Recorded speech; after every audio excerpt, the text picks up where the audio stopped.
ہم کریں گے ہر مظلوم کی حمایت۔ السلام علیکم، میں ہوں حورین فاطمہ اور آپ دیکھ رہے ہیں حمایتی نیوز HD چینل۔ نظر ڈالتے ہیں آج کی اہم خبروں پر۔ کراچی غلام مصطفیٰ جت کی رپورٹ۔ حقائق میں مبنی خبریں روزنامہ حمایت کے رپورٹر کا جرم بن گیا۔ قائد آباد کے علاقے میں موٹر سائیکل سوار مسلح ملزمان کا حمایت کے کرائم رپورٹر اختر علی ملک پہ قاتلانہ حملہ، شدید زخمی حالت میں اسپتال منتقل۔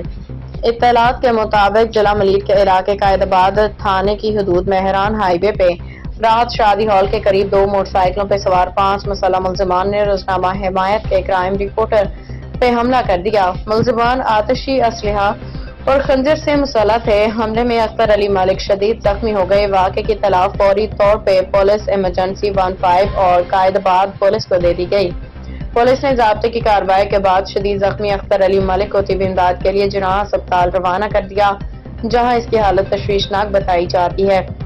علاوہ ازیں جرنلسٹ ایکشن کمیٹی کے رہنما سینئر صحافی راؤ محمد جمیل، عرفان ساگر، ملک منور حسین، جعفر عباس، افضل سندھو سمیت دیگر نے روزنامہ حمایت کرائم رپورٹر اختر علی ملک پہ حملے کو انتہائی المناک سانحہ قرار دیتے ہوئے کہا کہ حکومت سندھ صحافیوں کو تحفظ فراہم کرنے میں مکمل طور پہ ناکام ہو چکی ہے۔ صحافیوں کی کسی سے ذاتی عداوت یا رنجش نہیں ہوتی، انہیں حق اور سچ لکھنے کی سزا دی جا رہی ہے۔ جرنلسٹ ایکشن کمیٹی نے وزیر اعلیٰ سندھ سید مراد علی شاہ، وزیر داخلہ ضیاء الحسن لنچار اور غلام نبی میمن سے مطالبہ کیا کہ صحافی اختر ملک پہ قاتلانہ حملے کے ملزمان کو فوری طور پہ گرفتار کیا جائے، صحافی کے جان مال کا تحفظ فراہم کیا جائے۔ بھائی کیوں بیٹھے ہو، کیا ہو گیا یہ؟ میں بھائی یہاں سے قائد آباد کی طرف جا رہا تھا، 5 مسلح افراد آئے 2 موٹر سائیکلوں پہ، انہوں نے میرے اوپر حملہ کیا خنجر سے اور پستل بھی ان کے ہاتھ میں تھے۔ 2 موٹر سائیکلوں پہ 4-5 افراد تھے تقریباً، اور یہ مار کے مجھے اچانک بھاگ گئے۔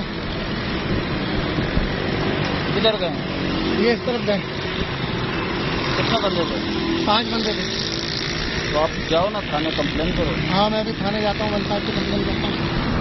میرا ایک ساتھی ہوگا، اس کو پستل لگا کے میں نے لگا دیا۔ باخبر رہیے ہر جگہ ہر وقت، جانیے ملکی اور غیر ملکی حالات و واقعات یقین کے ساتھ۔